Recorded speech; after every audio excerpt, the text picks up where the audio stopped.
नमस्ते दोस्तों, आप सबका स्वागत है मेरे इस चैनल पे रोड टू खजाना, जो एक ट्रैवल व्लॉग है। हम आज ट्रैवल कर रहे हैं दिल्ली से लेके जिस्पा तक। ये सफ़र करीबन 12 घंटे का होगा और 594 किलोमीटर्स है। जिस्पा जो एक छोटा सा गांव है लाहौल डिस्ट्रिक्ट में, हिमाचल के भागा नदी के साथ बसता है। 10,500 फीट की ऊंचाई पे है और करीबन 92 किलोमीटर है मनाली से। तो आज हम इस चीज़ का सफ़र को जारी रखते हुए आपका स्वागत करते हैं हमारे चैनल पे, और हम अपना सफ़र चंडीगढ़ होते हुए मनाली की तरफ आगे बढ़ाएंगे। सफ़र का पहला टोल, और ये है ईस्टर्न पेरिफेरल एक्सप्रेसवे। मैं वाया दिल्ली तो नहीं जा रहा हूँ अभी, पर इसको मैं यहाँ से सीधा राय के लिए रास्ता कटता है जो मूर्थल के पास सीधा निकलेगा, और ये काफ़ी टाइम सेव कर देता है कि क्योंकि कोई भी रेड लाइट वगैरह रास्ते में नहीं आती है। ऑलमोस्ट 70 किलोमीटर का पैच होगा टोल टू टोल। ये मेरे ख्याल से 20 किलोमीटर ज़्यादा होता है अगर आप दिल्ली से ना लेते हैं, लेकिन दिल्ली का ये है कि आप रेड लाइट्स पे फंसते हैं, ट्रैफिक होता है, पानी होता है, तो इससे अच्छा तो आप ऐसे जाएं। ये ओवरहेड रास्ता आप अगर देख रहे हैं तो ये आपका मेरठ एक्सप्रेसवे है।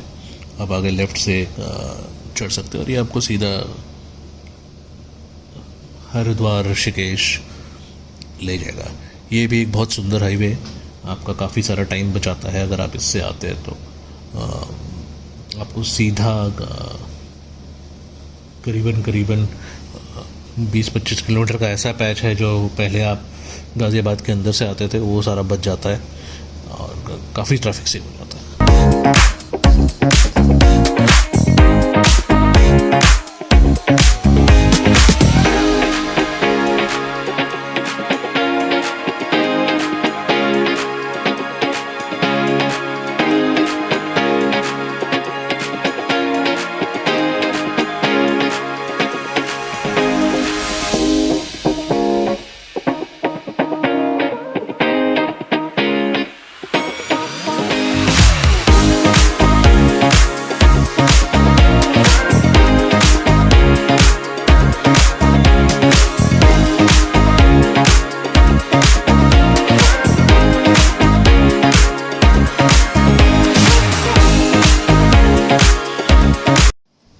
ये हम मूर्थल पहुँचे थे और यहाँ मैंने अपना एक तरीके से डिनर कर लिया था क्योंकि शाम हो रही थी काफ़ी, और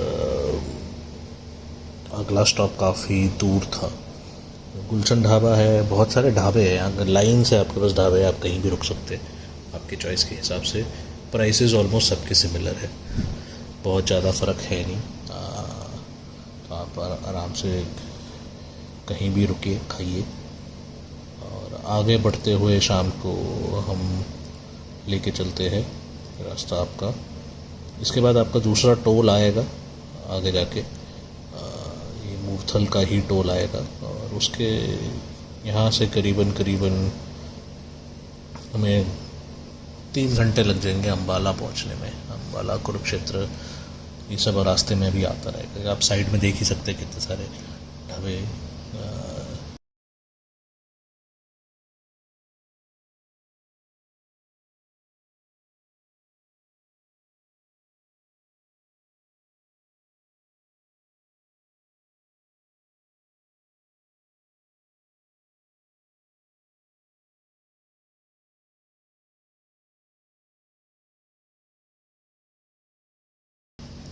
रूल्स में ना कई बार बहुत टाइम लग जाता है, मतलब आगे वाली गाड़ी का नहीं चल रहा होता है टोल, और उसकी वजह से आप फंसे रह जाते हैं। रूल तो वैसे कहता है कि 30 सेकंड से ज़्यादा आपको टोल पे रहना नहीं चाहिए, बट कोई मानता थोड़ी है। सब चलता रहता है, एक गाड़ी फंसी रहती है, उसके पीछे कम से कम 4-5 गाड़ियाँ फंसी रहती है, इसलिए उसका फास्टैग नहीं चल रहा होता। खैर, आप अपना फास्टैग पूरा अपलोड करके रखा करिए। अगर आपको लगता है कि ये ख़त्म हो रहा है तभी इस रास्ते में रुक के पैक कर लिए, नहीं तो आप भी टोल पे फंस सकते हैं।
कुरुक्षेत्र पहुंचने के बाद मैं मन्नत हवेली पे रुका था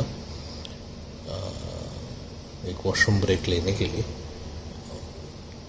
यहाँ कुछ खाया वाया तो ऐसा सच नहीं मैंने, क्योंकि पेट भरा हुआ था तो शाम के खाने से। तो अभी तो आगे चल रहे। इस हाईवे पे आपके शाम के 7-8 बजते ही मच्छर जान ले लेते हैं। या आपका गाड़ी का विंड स्क्रीन हो या हेलमेट का विंड स्क्रीन हो, मच्छर मरे रहते हैं। आपका वाइपर हर बार काम नहीं कर पाता है ऐसी चीज़ में ना।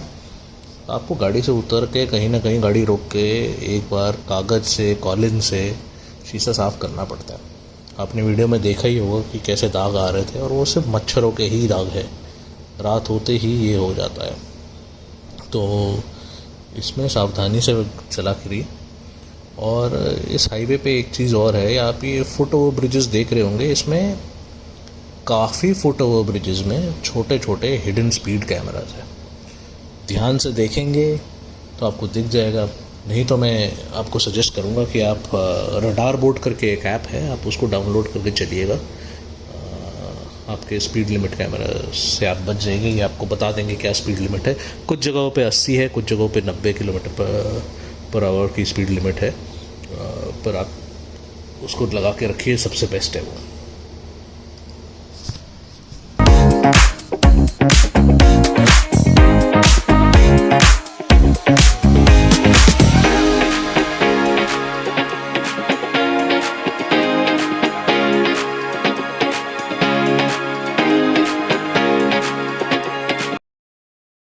अगला स्टॉप ज़ीरकपुर रहा है। यहाँ मैंने मैकडोनल्ड्स पर डिनर कर लिया था, क्योंकि अब इसके बाद रात को रुकना ना के बराबर ही होगा, अनलेस एंड अनटिल कहीं चाय ब्रेक ले ले एक। वो भी क्योंकि आप आधे घंटे में और चढ़ाई करने लग जाएंगे। आपका प्लेन्स का सफ़र यहाँ से ख़त्म हो जाता है और आप हिल्स की चढ़ाई कर लेते हैं। एक बार आप हिल्स की चढ़ाई करना चालू कर दे तो मैक्सिमम 5 घंटे में आप मनाली पहुँचेंगे। ज़ीरकपुर में आपके पास बहुत जगह है रुकने को। आप यहाँ भी रुक सकते हैं बिल्कुल ज़ीरकपुर मोहाली घुसने से पहले, और उसके बाद आप आगे भी रुक सकते हैं। ये छोटा सा ट्रैफिक पॉइंट था बीच में मोहाली में एक चीज़ और आप याद रखिएगा कि अगर आप आउट ऑफ स्टेट है तो आप बिल्कुल भी मेरा कहने का मतलब है कि आप ट्रैफिक रूल्स फॉलो करके चलिएगा। हर रेड लाइट पे कैमरा है, स्पीड कैमरास है। ज़ेब्रा क्रॉसिंग का ध्यान रखिए। यहाँ चालान बहुत कट जाते हैं, और कुछ ऑटोमेटिक है, कुछ ऑब्वियसली आपको ट्रैफिक पुलिस वाले खड़े हुए मिल जाएंगे। सो ध्यान रखें इन चीज़ों का। आप एक बार चढ़ाई करेंगे तो आपका जो नया रास्ता आ जाएगा अनंतपुर साहिब से, it's a very nice road. मतलब ट्रैवल इसने कट कर दिया है बहुत सारा, एंड आपको बहुत मज़ा आएगा इस रास्ते पे चलाने। एक चीज़ का ध्यान रखिएगा, यहाँ हर 500 मीटर से 1 किलोमीटर के अंदर स्पीड कैमरास है। ऑब्वियसली अभी तक कोई ये बता नहीं पाया है कि एग्जैक्ट स्पीड लिमिट क्या है जिस पे चालान कटता है। यहाँ आपको साइड पे स्पीड लिमिट्स दिख जाएंगे, कहीं 50 लिखा होगा, कहीं 60 लिखा होगा, और स्पीड कैमरास आपके 60 के ऊपर रेड दिखेंगे। बट मैंने अभी तक किसी का सुना नहीं है, ना देखा है किसी को कि 70-80 पे चल रहा हो तो उसका भी चालान कटा है। बट बी केयरफुल, ध्यान रखिएगा। टनल्स बहुत सारे आएंगे and you will love them. Total 12 tunnels है जो इस रास्ते पे खुलने हैं, बट हाउएवर अभी 60% ऑफ द टनल्स ही खुले हैं। एक नया मेजर बाईपास जो काफ़ी टाइम से बन रहा था, वो था सुंदर नगर का, वो भी चालू हो गया है। मैं सुबह 4 बजे करीब मनाली पहुंच गया था, which was a very nice experience. So which stops with my breaks and everything. बीच में एक जगह मैं चाय पीने के लिए भी रुका था। आप एवरेज एक ब्रेक को आधे घंटे का ले ले तो मुझे 11 घंटे लगे मनाली पहुंचने में दिल्ली से। बट अगर आप बिना स्टॉप्स के चले और आप को ट्रैफिक बहुत ज़्यादा नहीं मिले तो मेरे ख्याल से 9.5 घंटे से 10 घंटे is a very decent time to reach Manali, जो पहले करीबन 12-13 घंटे लगते थे। ऑब्वियसली रेनी सीज़न में मंडी के आसपास आपको थोड़ा बहुत काफ़ी सारा रास्ता ख़राब मिलेगा, so you have to drive slow. Traffic भी मिल जाता है दिन में, रात में बसेस भी चलती है तो थोड़ा मिल सकता है, but otherwise it's a decent time now. इससे कम तो हो जाएगा मेरे ख्याल से। जब बाकी सारे टनल्स खुल जाएंगे, उस रास्ते में 12 के 12 टनल्स खुल जाएंगे, तो आई थिंक सो हम लोग करीबन 8.5 से 9 घंटे के बीच में दिल्ली से मनाली का सफ़र कर पाएंगे। इन सब का ऑब्वियसली एक टोल पे करना पड़ता है, एंड ठीक है, कोई परेशानी नहीं है। बारिशों का सीज़न है, ध्यान से आप मनाली में चलाइए। काफ़ी जगहों पे रास्ता आज भी टूटा हुआ है। ऑब्वियसली आप सबको पता है पिछले साल जो आपदा आई थी मनाली में, उसके चक्कर में अभी भी काम चल रहा है, तो be careful while you driving.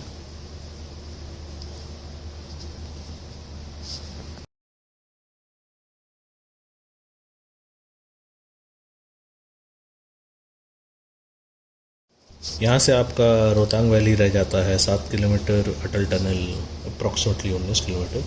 हमारा डेस्टिनेशन जिस्पा है आज का, तो अटल टनल कंप्लीट करने का 20-25 किलोमीटर आगे और है वो, तो आराम से 40-50 किलोमीटर का रास्ता और रह गया, और आराम से चला रहे, कोई जल्दी है नहीं हमें।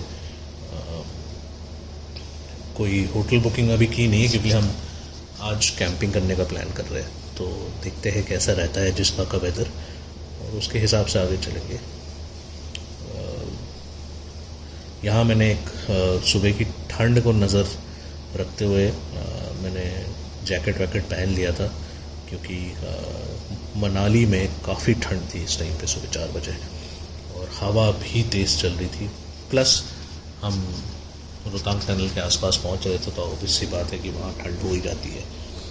सुबह सुबह का टाइम है, ये 4:30-5 बज रहे ऑलमोस्ट। हल्की हल्की रोशनी आने लगी, एक साइड चाँद है, एक साइड सूरज उग रहा है। दुकानें खुल गई है आपकी, बिकॉज़ काफ़ी सारे लोग ऐसे होते हैं जो सुबह सुबह रोहतांग जाना पसंद करते हैं, सनराइज़ देखना पसंद करते हैं, और वहाँ के लिए आपके लिए बूट्स, स्नो ड्रेसेस मिल जाते हैं। रोहतांग का जो रास्ता है वो पीछे से था, अगर आप रोहतांग जाना चाहते हो उस ब्रिज से, नहीं तो ये वाला अगर आप इस ब्रिज को पार कर जाते हैं पलचान के पास से, तो फिर आप सीधा अटल टनल की तरफ चलते हैं। आप शीशा देखिए, अभी भी गंदा हो रहा है, ऑब्वियस सी बात है, ये मच्छरों का काम है। ज़्यादा कुछ कह नहीं सकते। सोलांग वैली पहुंच गए हैं, अभी एकदम शांत है, और ना ही यहाँ बर्फ़ है। तो बर्फ़ आपको रोहतांग में ही मिलेगी इस टाइम पे, या फिर अगर आप बारालाचा की तरफ चले जाते हैं वहाँ मिलेगी, बट ठंड ज़रूर है। आप बर्फ़ नहीं है, लेकिन आपको अच्छा खासा टेम्परेचर डिप मिलेगा। 4-5 डिग्री के करीब का टेम्परेचर है इस टाइम सुबह, तो अच्छा है यहाँ। ये अगर आप सामने इस पहाड़ को देख रहे हैं, तो ये एक तरीके से इसको रोहतांग ही कहा जाता है, पर ये असलियत में ये आपका असलियत में आप इसको पीर पंजाल रेंज के नाम से जानते हैं, और बहुत ब्यूटीफुल है ये व्यू जो आता है, आपको एकदम एहसास दिलाता है कि बस आप एग्जैक्ट मनाली के पहाड़ों में पहुंच गए हैं। अभी हम अटल टनल पहुंचने वाले हैं।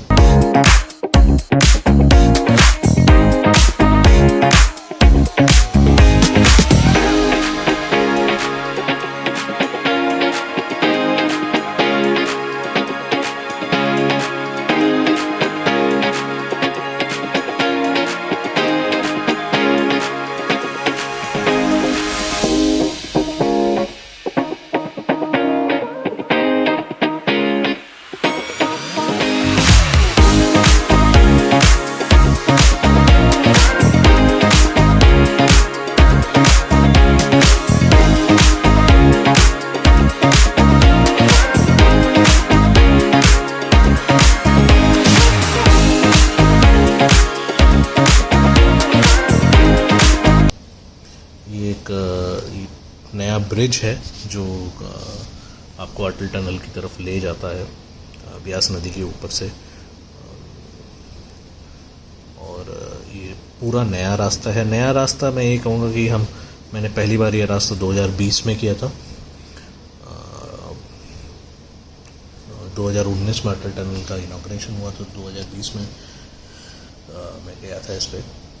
और बहुत अमेजिंग रास्ता है, बीआरओ ने बहुत अच्छा काम किया हुआ है। कुछ जगहों पे टूटा है और वो वजह है कि सर्दियों में बर्फ़ पड़ती है, उसका पिघल जाता है, तो ऑब्वियस ही बात है वहाँ से पानी जाता है तो रास्ता टूटता है। पर आपका 90% 90-95% रास्ता बहुत अच्छा है।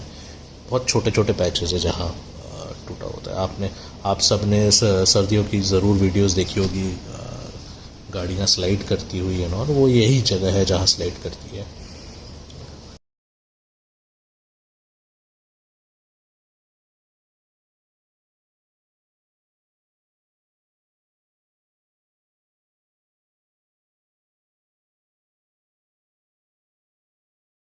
देखिए ब्यूटीफुल अटल टनल, आप पीर पंजाल रेंज के बिल्कुल पार आ गए। यहाँ एक बार रोका जाएगा, आपको पूछा जाएगा कि आप कहाँ जा रहे हैं।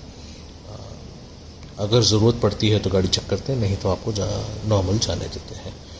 सुबह सुबह का टाइम है, उन्होंने सिर्फ पूछा हमसे कि हम कहाँ जा रहे हैं और कितने लोग हैं, और जाने दिए। Welcome to the beautiful south portal of Atal tunnel. Amazing view है यहाँ, एंड इट्स अ वेरी बहुत सुंदर टनल है ये। 9 किलोमीटर करीब लंबा टनल है ये। स्पीड लिमिट्स का प्लीज़ ध्यान रखिएगा। आप देख ही रहे होंगे 40 की स्पीड लिमिट दिखा रहा है, तो आगे जाके कहीं जगह पे 60 है, पर 60 मैक्सिमम है यहाँ इस टनल के अंदर।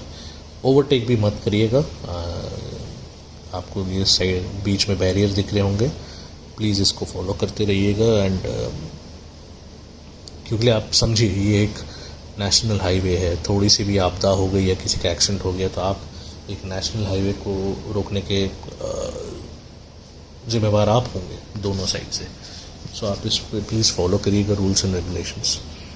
ये एग्ज़िट आ रहा है हमारा टनल का। पूरा tunnel is very well lit. आपको कभी भी ऐसा नहीं लगेगा कि आप अंधेरे में हैं। आपके फैंस लगे हुए हैं बहुत बड़े बड़े, जो आपके कार्बन डाइऑक्साइड वगैरह को, एयर प्रेशर को अंदर ठीक मेंटेन करते हैं। ये जो व्यू है, ये सर्दियों का जो व्यू है वो is pure white when you come here in winters. देख के आपको ऐसा लगता है कि आप, कई बार ऐसा होता है कि हम मनाली से आ रहे हैं, मनाली की साइड पे साउथ पोर्टल पे कोई बर्फ़बारी नहीं हो रही थी और नॉर्थ पोर्टल पे हो रही होती है, तो आप ग्रीन एरिया से रहे, 9 किलोमीटर के अंदर आपका वेदर पूरा चेंज हो जाता है, आप अचानक से एकदम वाइट में आते हैं। ब्यूटीफुल ये हर सीज़न में लगता है, चाहे आप विंटर्स में आए या समर्स में आए। ये हम अब पुराने वाले रास्ते से कनेक्ट करेंगे। राइट की तरफ अगर आप जाएंगे तो काज़ा है, लेफ़्ट पे है ले, और राइट पे ही आपका रोहतांग है जहाँ से आप आते हैं, अगर जो पुराना रास्ता हुआ करता था जब तक ये टनल बना नहीं था। आगे आपको यहाँ एक वो मिलेगा, पास पुलिस चेक पॉइंट मिलेगा, वहाँ आपको एक पर्ची कटानी होती है और आप आगे निकल जाते हैं। आपका पहला टाउन या फिर पॉइंट जो आता है इस रास्ते पे, जहाँ काफ़ी जनता रुकती है, सिसु। आपके पास सिसु वाटरफॉल है, सिसु हेलीपैड है, जहाँ काफ़ी सारे कैंपर वैन्स खड़े हैं खाने वाने के लिए। एंड यूजुअली लोग यहीं तक आके मनाली वापस चले जाते हैं। सिसु एक गांव है यहाँ, एंड बहुत ब्यूटीफुल व्यू है हेलीपैड से अगर आप आते हैं तो। यहाँ भी एक आध स्पीड कैमरा है, प्लीज़ ध्यान दीजिएगा सिसु घुसने से पहले। और फिर आगे बढ़ते हुए आप केलोंग और जिस्पा की तरफ जाते हैं। याद रखिएगा रास्ते में आपके सिर्फ 2 पेट्रोल पंप आएंगे यहाँ से लेके ले के बीच, अगर आप जा रहे हैं। पहला आता है आपका टांडी का पेट्रोल पंप और सेकंड आता है आपका केलोंग का पेट्रोल पंप, राइट। केलोंग के पेट्रोल पंप के बाद कोई और पेट्रोल पंप नहीं है आगे। टांडी ब्रिज आ जाता है आपका। यहाँ काफ़ी सारी जगह है आपके लिए सुबह का ब्रेकफास्ट करने के लिए, अगर आप रुक के खाना चाहें, अगर आप सुबह सुबह आ रहे हैं तो। आगे बढ़ते हैं और ऑब्वियसली अभी सनलाइट आपको एकदम सीधा पड़ेगा आपकी आंखों में, बट अमेजिंग व्यू है यहाँ से। आप खड़े होके साथ में नदी का मज़ा भी ले सकते हैं। हाँ, लेकिन ठंड यहाँ भी है अच्छी खासी, जबकि धूप निकल आई है। टेम्परेचर हमारा 4 डिग्री के आसपास था। तो बहुत अमेजिंग व्यू है यहाँ से। करीबन आपका जिस्पा और केलोंग करीबन 20 किलोमीटर और है। ये हमारे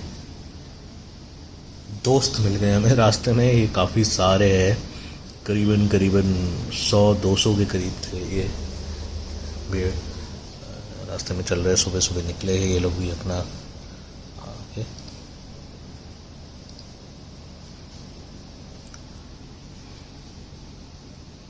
आप केलोंग पहुंचने वाले हैं। ये ब्रिज एक साइन है आपके लिए कि आप जैसे इस ब्रिज को पार करते हैं आप केलोंग आपके लिए मेरे ख्याल से 2-3 किलोमीटर रह जाता है।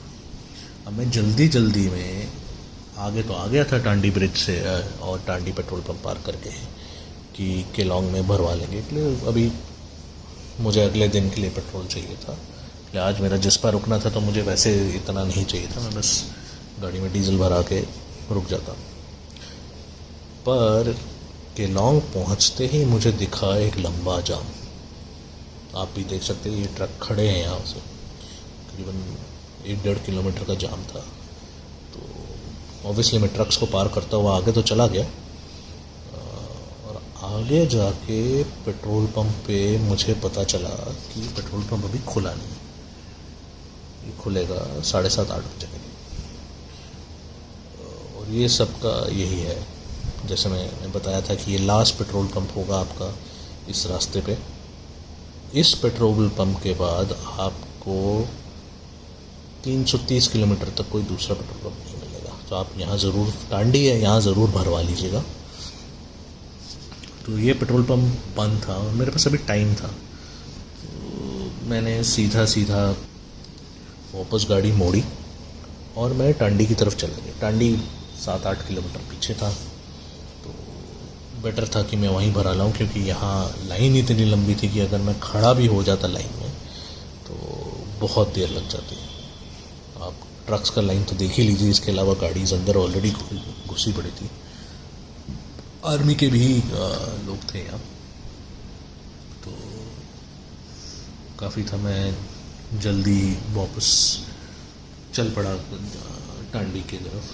हमारे दोस्त हमको वापस मिल गए, कि ऑब्वियस ही बात है वो इसी रास्ते से ऊपर आ रहे थे, तो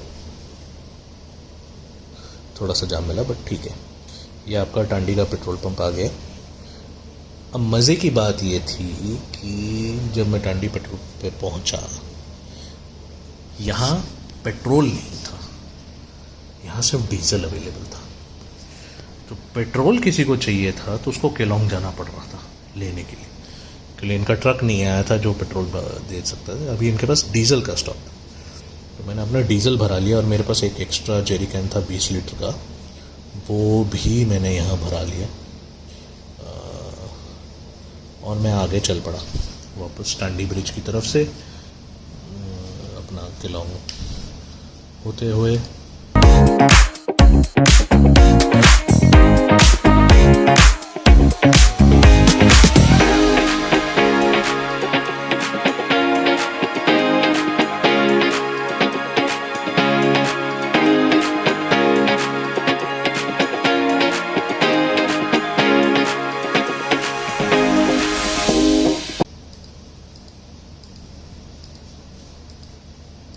ये आपका केलोंग शहर है।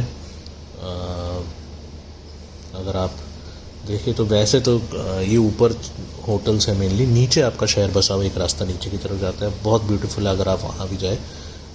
बट रास्ते पतले हैं तो ध्यान से चलाइएगा प्लीज़, अगर आप नीचे शहर की तरफ जा रहे हैं तो ये ऊपर है, यहाँ बैंक्स है, नीचे भी है HDFC बैंक और ICICI बैंक, काफ़ी सारा सब कुछ है यहाँ। मतलब इस रास्ते पे मेन आपको यहाँ मिलेगा, इसके बाद आपको ले पे मिलेगा ऐसे कुछ। तो अगर आपको ATM विड्रॉल वगैरह करना है, अगर आपने मनाली में नहीं किया तो यहाँ ज़रूर कर लीजिएगा। आप आगे देख ही सकते हैं, ये बाइक पे सवार आदमी सीट वीट लेके जा रहा है अच्छे से। बहुत ब्यूटीफुल व्यू है ये। सुबह बारिश भी हो रखी थी केलोंग में, मौसम ठंडा था, नॉट बैड। और हम जिस पर यहाँ से मैक्सिमम 20-25 मिनट में पहुँच गए थे आराम से चला के।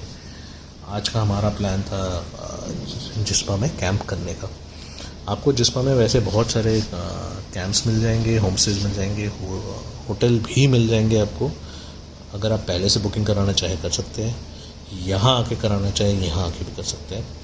सीज़न में टेंट्स 2000 रुपये से चालू हो जाते हैं फॉर ट्विन ऑक्यूपेंसी, एंड आप नेगोशिएट कर सकते हैं। अगर दे देता होटल तो बहुत अच्छी बात है, बट 2000 रुपये से चालू हो जाते हैं। और फूड अलग रहता है, आजकल कोई फूड इंक्लूड करता नहीं है, अगर आप अनलेस एंड अनटिल आप किसी टूर पैकेज के थ्रू आ रहे हैं या आपने खुद पहले से बुकिंग कर रखी है। यहाँ मैं अपना ब्रेकफास्ट खाने के लिए रुकता हूँ और देखता हूँ कि कौन सा कैंप, कहाँ मैं कैंपिंग कर सकता हूँ। ये एक छोटा सा ढाबा था साइड पे, खाना इनका बहुत अच्छा था, ताशी फूड पॉइंट करके, प्राइस भी और बढ़िया थे यार। ये आप देख रहे हैं साइकिल पे आ रहे हैं लोग, ये 2 फॉरेनर्स थे जो साइकिल करके ले जा रहे थे। और हिम्मत है इनकी, क्योंकि आप एक बार दारछा पार कर लेते हैं, उसके बाद चढ़ाई ही चढ़ाई है आपके लेह तक। और ऑब्वियसली बात है, मिलता नहीं है। जहाँ मैं ताशी के यहाँ मुझे बताया गया था कि आप हेली पॉइंट है केलोंग पे, आप वहाँ कैंपिंग कर सकते हैं, कोई कुछ नहीं कहेगा। थोड़ा आगे चला गया तो आगे जाके यू टर्न मार के आया, एक छोटा सा ये गली जैसा आप कह सकते हो, ये टर्न है जिसको आप लेके सीधा हेलीपैड पहुंच सकते हो। तो बिल्कुल वीरान सी जगह है। खाने के लिए आपको परेशानी नहीं है, अगर आप अपना खाना लाए तो आप खुद बनाइए, नहीं तो इतने सारे ढाबे हैं और होटल्स के पास में आप कहीं भी जाके खा सकते हैं। 1 किलोमीटर के दायरे में आपके पास बहुत जगह है खाने को, कोई प्रॉब्लम नहीं होगी आपको। ये कुछ लोकल्स है, फ़ोटोग्राफ्स खींच रहे हैं थार देख के। तो ये हम हेलीपैड पे आ जाते हैं। हेलीपैड पे इस बिल्डिंग के पीछे 2 लोग ऑलरेडी कैंपिंग कर रहे थे और कुछ ने ऑलरेडी अपने कैंप्स हटा लिए थे। तो ये जिस्पा का हेलीपैड है, साथ में नदी बह रही है तो आपको पानी की भी प्रॉब्लम होगी नहीं। तो आज का हमारा सफ़र यहाँ तक काफ़ी बढ़िया रहा। आज हम यहाँ कैंपिंग करेंगे और फिर अगले एपिसोड में हम आपको आगे शिंकुला ले जाएंगे और गोम्बोरंजन ले जाएंगे। Thank you so much for watching. Please like, subscribe and share. और आपको अगर ये सीरीज़ अच्छी लग रही है तो please do comment so that we can हम और बना सकते हैं। Thank you.